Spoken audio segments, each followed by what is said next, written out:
WION World is One have been tracking the developments ongoing in Afghanistan. The situation has now gotten much worse. 2 suicide bombers and gunmen attacked crowds of Afghans flocking to the Hamid Karzai International Airport on Thursday.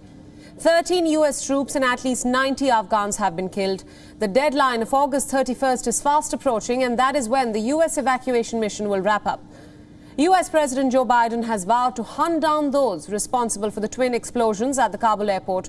But what will happen to all the Afghans who are left behind? Is there a more potent threat emerging for the United States? Welcome to WION World is One. My name is Priyanka Sharma, and on this special weekly broadcast of the WION VOA co-production, we'll bring you all the updates from the US about its stand on the Afghan crisis. Let's get started. 2 suicide bombers and gunmen attacked crowds of Afghans flocking to the airport on Thursday, killing 13 US troops and at least 90 Afghans. According to the US and Afghan officials, the Islamic State group, known as ISIS-K, has now claimed responsibility for these attacks. The US general overseeing the evacuation said that the attacks would not stop the US from evacuating Americans and Afghan allies, and flights out of the country were continuing following the fall of Afghanistan to the Taliban last week. The group is now vowing to protect the minority and women's rights. But many Afghans in the United States are concerned about the well-being of their family and friends and the future of their homeland under Taliban rule. Voice of America's Anshuman Apte spoke with some Afghan community members. Take a look. Mohammad Daad Sarwari and his friends are nervously watching events unfold in Afghanistan. It's not a fall of a regime, it's a fall of a generation. An educated generation of girls and boys who are educated, who built their dream, their hope for a better future of Afghanistan at the cost of blood and treasure of the United States and other allied countries in Afghanistan. They are worried about their families and friends under Taliban rule. Not only my family, but the whole country is facing the same problem. We can't bring our families here, that's one problem. And we can't go there, that's another problem. Right now it's unknown. They are saying right now it's the Taliban as a one group, but it's not true. Right now there's one of them is making one statement. Then the next day the other is making another statement, which is really dangerous. Afghans whom VOA spoke with in America disagree with America's handling of the troop withdrawal. Joseph Azam co-founded Afghan Americans for Biden-Harris. I think the buck stops with President Biden because he is in charge, right? And so that is something that cannot be argued. However, this process of withdrawal started under President Trump. The back and forth continued from President Bush onto President Obama. Azam accuses former President of Afghanistan Ashraf Ghani and his administration for incompetence and corruption, and says they are also to blame for the country's current state. Others say the focus now must be on how the Taliban will rule. What they are saying right now, we are going to add minorities and respect to human rights. I don't believe it. We can see a sign of those that they already not following it, what they are saying. Some Afghan Americans are holding out hope. It appears that the Taliban gave protection to former high-ranking government personnel, even those who were governors, those who were military commanders or ministers. Members of the Afghan community are urging the US and other nations to use leverage to ensure the Taliban respect human rights and honor other promises. If the Taliban is really would like to govern on Afghanistan and they would like to rule over Afghanistan, they desperately need support, financial support, political support from the world, from other countries. And that support needs to be conditional, and that's the kind of pressure that they can utilize over Taliban right now and also their sympathizer. We need to adhere to international human rights. This is a humanitarian crisis that's occurring in Afghanistan right now. And we also need to ensure that any government that does come out is inclusive of all of the Afghans, regardless of their creed, regardless of their ethnicity. The Afghan American community is also calling on the White House to speed up evacuations of all special immigrant visa applicants and their families. Anshuman Apte, VOA News, New York. Some international students in the United States are struggling to get fully vaccinated against COVID-19 before returning to the classroom this fall. Connor Smith has more details in this next report for Voice of America. While COVID-19 cases are rising again, international students returning to the U.S. are finding it difficult to get vaccinated. Jenny Zhang came from China to study at Columbia University in New York.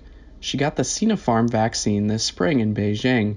The vaccine has been approved by the World Health Organization, or WHO, and her school. Now, back in the U.S., Zhang is considering a Pfizer or Moderna booster. I was a bit worried about my vaccination because I did hear that, the Sinopharm one might not be as effective, especially against the Delta variant. Before coming back to the States in May, Zhang spent 2 weeks quarantining in Dubai. Like China, the U.S. restricts incoming travelers. I just stayed in the hotel for 2 weeks. It was not very enjoyable. Yoon-ha Hun, a South Korean, came back to the U.S. early to get vaccinated and stay with her aunt in Northern Virginia. COVID-19 is on the rise in South Korea, and only 20% of the population is fully vaccinated. Hun attends Pratt Institute in New York, where students must either get vaccinated or quarantine for 2 weeks. Shots are available for students upon their return. If they were requiring students to quarantine for 2 weeks, I feel like they should at least provide a space for them to quarantine, because a lot of international students don't have a place to stay in the States. Syracuse University student Jessica Tran had trouble getting inoculated in her home country of Vietnam, where vaccinations didn't begin in earnest until July. We have received vaccines from the UK and from China and from Japan, and unfortunately those are not the vaccines that are currently used in the U.S. Like many U.S. colleges and universities, Syracuse says it is working with international students on a case-by-case basis. Vaccinations are readily available in Syracuse, and we do not anticipate that international students will experience any difficulty in obtaining the vaccine once they arrive. Students who get vaccinated upon arrival must wear a mask and participate in weekly COVID testing until 2 weeks after their final vaccine dose. And so right now I'm not going into the city as much. I think back at school, if I know that everyone is vaxxed, then I'd be a lot more comfortable. Most students will return to university between now and mid-September. Connor Smith for VOA News, Washington. Amid an unabated increase in new COVID-19 cases and deaths, Sri Lanka has now extended its national lockdown for another week. The restrictions will now remain in place till the 6th of September. The COVID-19 task force met with President Gotabaya Rajapaksa, after which it was decided to extend the lockdown that was to end on the 30th of August. Sri Lanka has been recording a surge in the number of cases and fatalities in the past few weeks. On Thursday, the nation recorded an all-time high daily caseload of 4,662 cases. Schools, gyms and swimming pools remain closed. Weddings and musical shows are banned, and a night curfew restricting movement from 10 p.m. until 4 a.m. daily will also remain in place. Medical professionals had called for an immediate nationwide lockdown to curb the spread of infections, as hospitals in the country are overwhelmed with COVID-19 patients. Doctors warn that intensive care beds for coronavirus patients and morgues are rapidly nearing the overcapacity limit that currently exists, and the country's latest wave of infections began in April and has been the most severe of the pandemic. Around 80% of Sri Lanka's total deaths have occurred during this current wave. Our correspondent Dasuna Athoda has sent us this report from Colombo. Sri Lanka is currently undergoing a 10-day nationwide lockdown, which was just extended for another week, which means this current lockdown will only come to an end at 4 a.m. on the 6th of September. This is largely because today the government did say that they will extend this lockdown purely based on the number of cases and deaths that are being reported in the country right now. More specifically, for the past few days, Sri Lanka has been recording all-time highs in both deaths and cases in their daily records. Just yesterday, Sri Lanka crossed the 200th mark in terms of daily deaths after recording 209 deaths for the 25th of August. That's not all. Sri Lanka also recorded 4,600 plus cases just for yesterday. Now, during this curfew, which is also dubbed as a quarantine curfew here in Sri Lanka, All those who are currently engaged in essential services are permitted to travel. However, those engaged in daily wage income earnings are the ones who are severely impacted, especially those who have been involved in the tourism sector, who lament that their means of income have severely depleted more than for 20 months. Reporting to you from Colombo, I'm Dasini Apada for WION News World is One. The Delta variant has swept across Sri Lanka and is quickly moving from cities and into the suburbs. The latest barrage of cases comes as restrictions were slowly being eased following a month-long lockdown in May and June. Only around a quarter of Sri Lanka's population has been fully vaccinated. Officials are confident that they will receive enough doses to fully immunize 70% of the population by the end of September.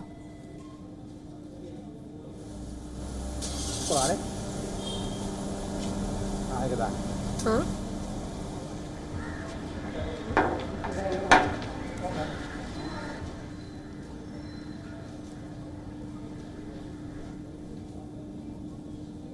The climate crisis is here and it's taking a toll on one of the world's poorest nations. Madagascar, a country in Africa, has become the latest victim.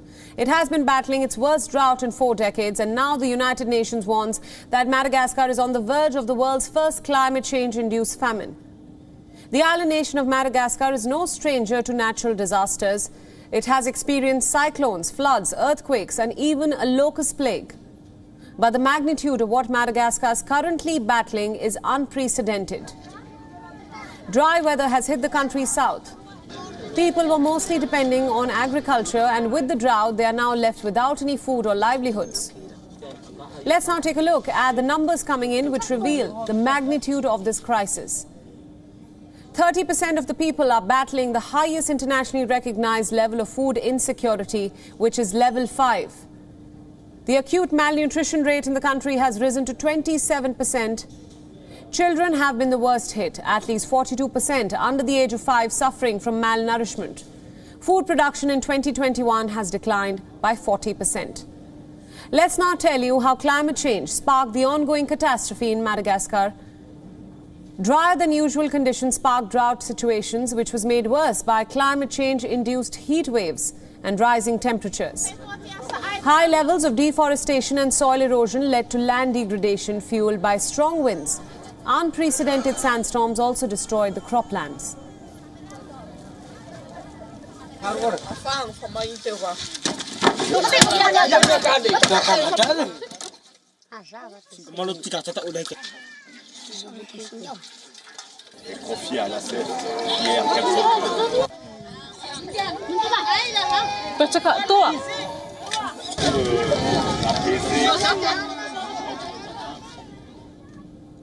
Let's continue with our Afghanistan coverage on WION World is One. As we know, 2 suicide bombers and gunmen attacked crowds of Afghans flocking to the Hamid Karzai International Airport on Thursday, killing 13 U.S. troops and at least 90 Afghans, according to the U.S. and Afghan officials.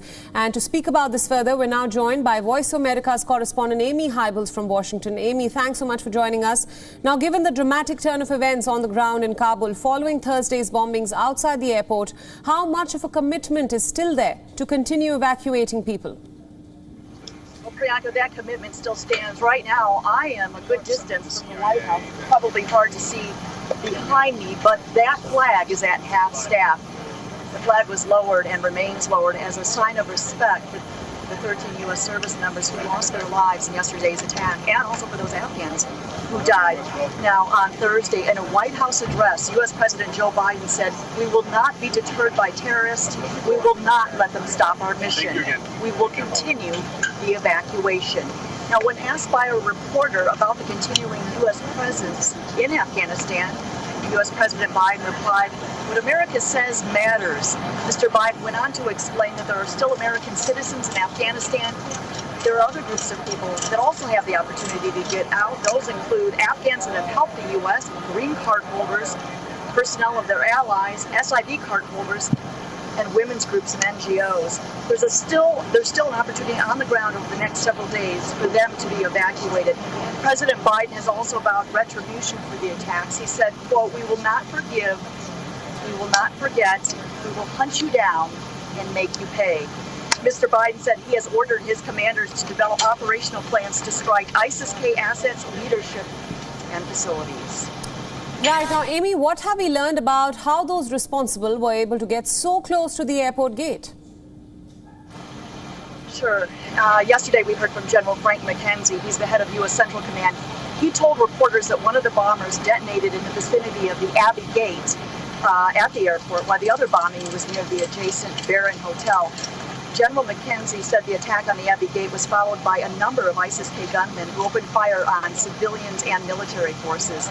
General McKenzie said he wanted to explain the heroism that U.S. troops are exhibiting as they screen the people that are coming onto the airfield, explaining that this is close-up work. He said the breath of the person you are searching is upon you. The general also pointed out that before Thursday's attacks, U.S. troops had successfully screened over 100,000 people at that airport. General McKenzie also said the Taliban conduct a search before people even get to the gate. Obviously, U.S. personnel will have to evaluate what happened yesterday, but he said there's nothing to convince him that the Taliban allowed this to happen. Evacuation flights from Afghanistan do continue. They're ongoing. The White House said Friday morning that 12,500 evacuees were flown out of Kabul International Airport. The U.S. is warning that more attacks could come ahead of next week's end of America's longest war. Right, Amy, let's shift focus from the Afghanistan crisis to the COVID-19 crisis in the United States as of now. We know that some international students in the U.S. are currently struggling to get fully vaccinated against the infection before returning to the classroom. So let's talk about that. Now, my question to you is that given the U.S. Food and Drug Administration's response, or the FDA, which approved the Pfizer vaccine, what impact will this have on the number of people getting vaccinated against COVID-19 in the United States? Sure. Public health officials are really hoping this move by the FDA will encourage more people to get the shot. And they think it will also give businesses, universities, and local governments more, give them a little bit more of an incentive to push the vaccination and put vaccine mandates in place, because lawsuits are always a concern. They feel that maybe this would give them a little bit more legal standing. That was a big deal on Monday with the FDA giving full approval to the Pfizer vaccine for those ages 16 and over. Of course, those 12 to 15 can still get that vaccine under the emergency use authorization. There are 3 vaccines right now that are being used here in the U.S., the Pfizer vaccine, Moderna, and J&J. Both Moderna and J&J said that they plan to apply for full approval from the FDA as well. Of course, it's going to take a few weeks before we see if this is going to make any impact on the number of people getting vaccinated here in this country. Right now, just over half of the American population is fully vaccinated. And of course, the Biden administration wants to see that number go up. Right, Amy Hybels from Washington, thank you so much for joining us on this special broadcast, and thank you for all your insights. And with that, it's a wrap on this special broadcast. Thanks for watching with me, Priyanka Sharma. Stay tuned to WION World as One. Global news updates continue on the other side of this short break.